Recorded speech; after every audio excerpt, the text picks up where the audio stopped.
Hello friends, I am dietitian Forum Savla and today we are going to talk about Nachni. So in our millet series we have seen Jawar, we have seen Bajra and today we are going to talk about the super grain Nachni.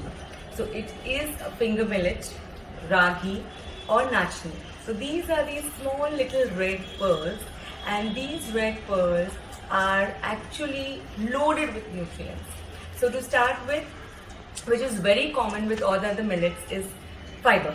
So this is also very high in fiber, okay, which makes it suitable for Weight Watchers because it keeps your gut full for a longer time.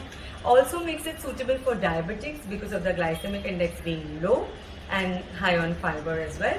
It also makes it suitable for cholesterol patients because of the high fiber content and high antioxidant content. Now, how is it different from all other whole grains? It is loaded with calcium. Okay, so about 30 grams of nachni contains 100 milligrams of calcium. Similarly, it's loaded with iron. Now, if you want to make this iron and calcium absorbable in the body, I would say that you use this with a source of vitamin C. So let's take recipe example. So assuming you want to make a dosa. So we can always have nachni dosa with a tangy sambar where the sambar will have a dash of lemon or maybe amla chutney. So you just need to take it all with a glass of orange juice maybe. So you just need to add that vitamin C dash and you're sorted. You are going to get all the iron and calcium from this super cereal. Now today we are also going to show you what we can make from nachni. So I decided to pick up a dessert this time because we've seen dosas, we've seen parathas.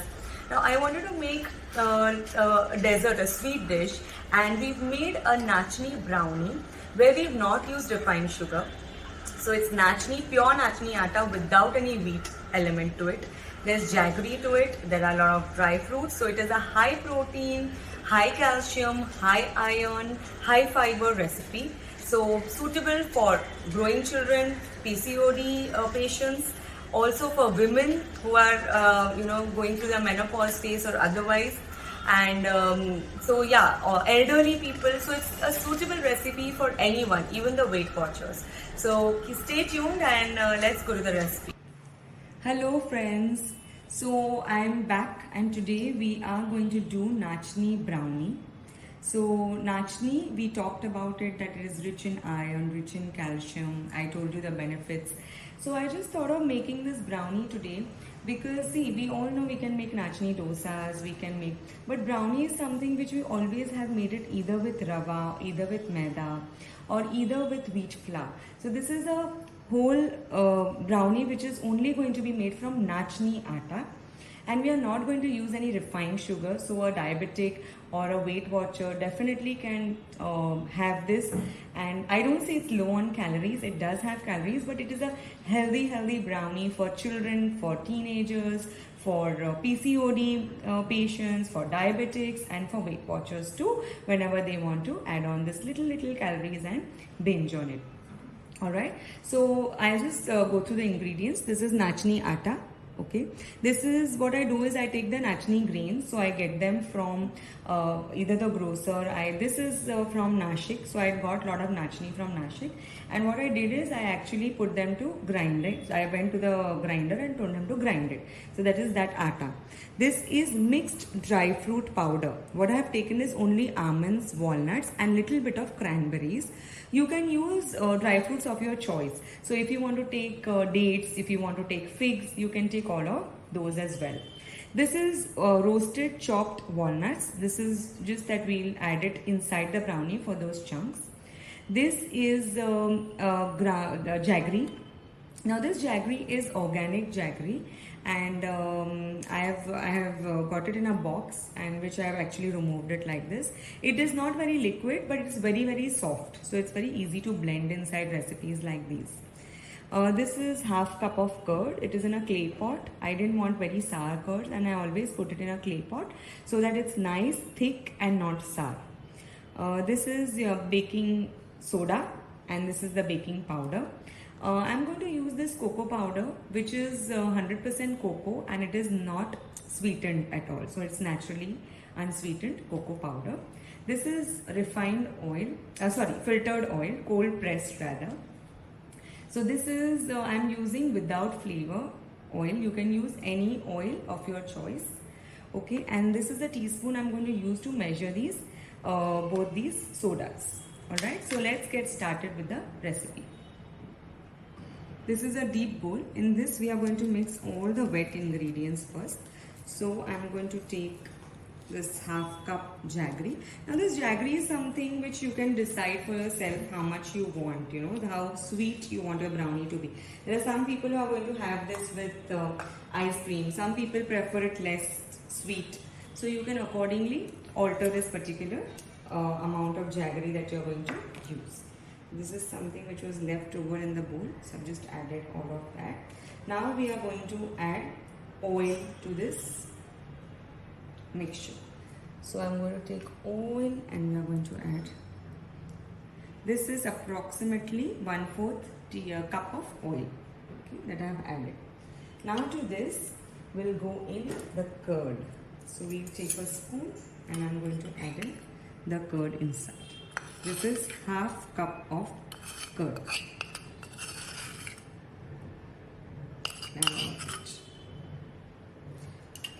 Now what I'm going to do is also add the dry fruit powder to this. Okay. This is the mixed dry fruit powder.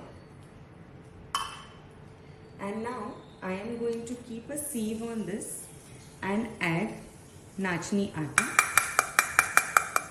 So I'm going to add all of the nachni atta, and along with that I am going to add my baking powder and baking soda. So 1 teaspoon of baking soda and that was half teaspoon actually, and this is approximately 1 teaspoon of baking powder. Okay, so I'm going to just sieve this through.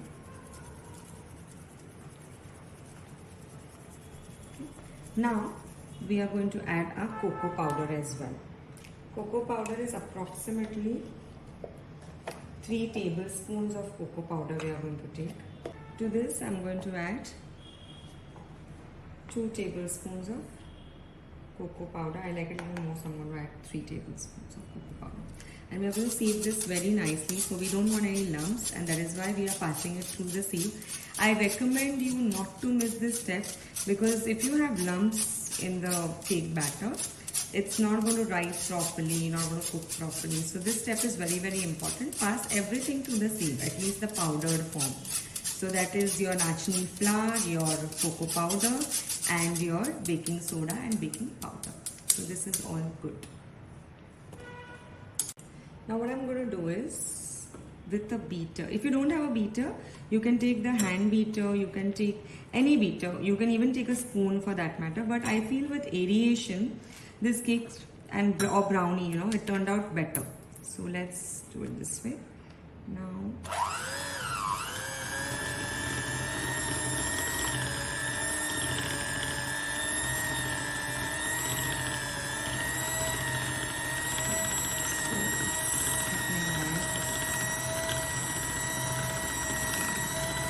mix it completely.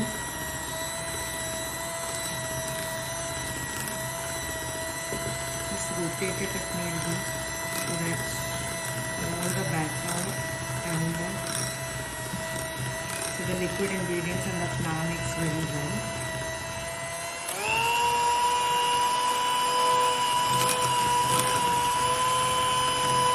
So this is a very important step, you know, even with your hands when you do it, see that you beat it nicely so that there's good aeration and your cake turns out, your brownie turns out nice and light.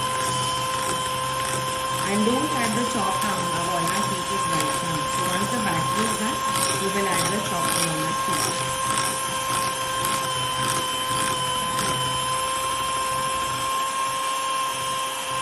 So our cake batter is all ready after beating it.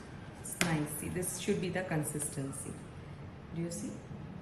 Now what we do is we'll add some chopped walnuts inside the batter, and we'll save some for putting it on top of the brownie. So now I just mix them nicely, and now I have lined this baking tin. So you can take any tin.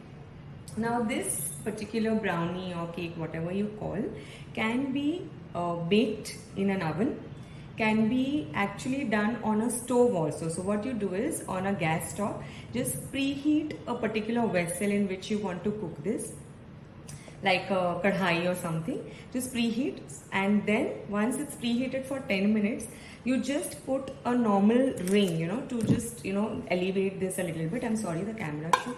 So you just elevate it a little bit, and then you put this inside without anything, no water, no sand, no salt, nothing.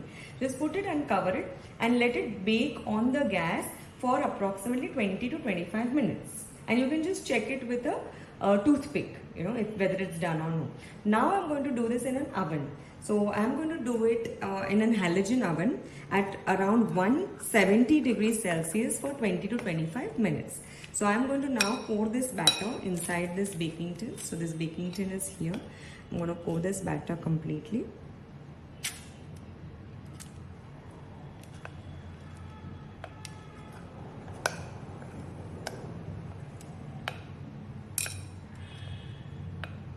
So our cake is nicely all ready to bake. So I'm going to put this in the halogen oven for 20 minutes at 170 degrees Celsius.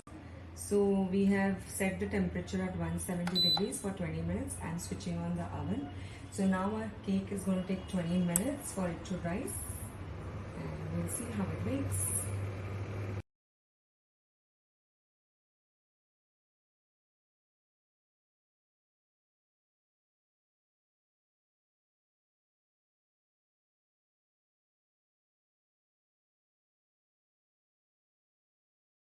So guys, now there is, you can see 4 minutes remaining, and look at the cake. It has actually rised nicely. Can you see now?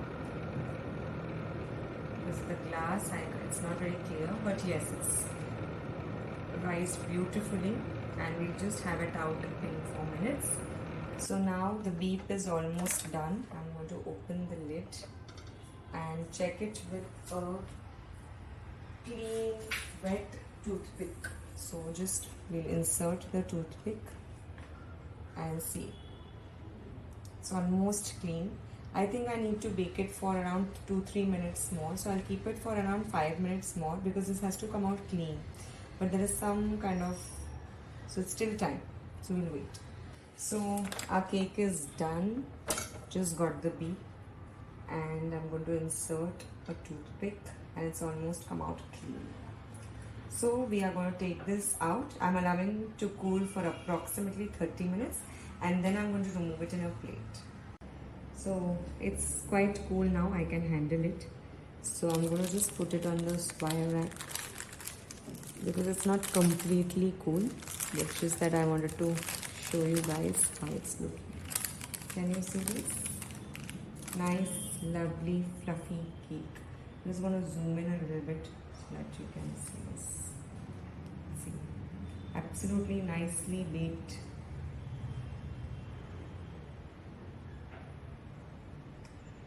Yeah.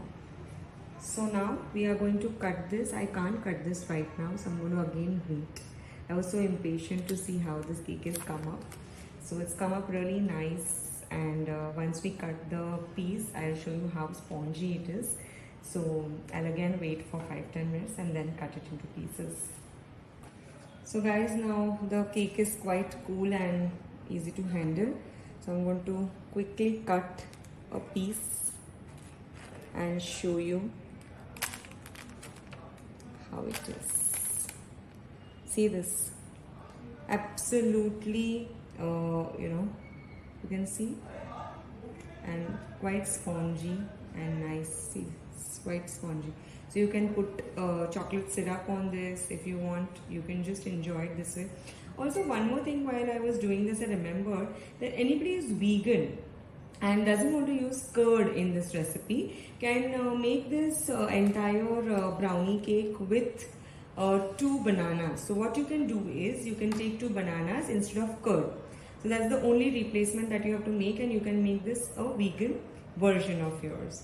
So guys, do try this recipe at home. Nachni, ragi, whatever you call it, is a super cereal, and do try this and make it at home. Leave your comments how it was, and if you've tried any other variations, do let us know in the comment sections. Bye bye for now, and see you for the next recipe very soon. Bye bye.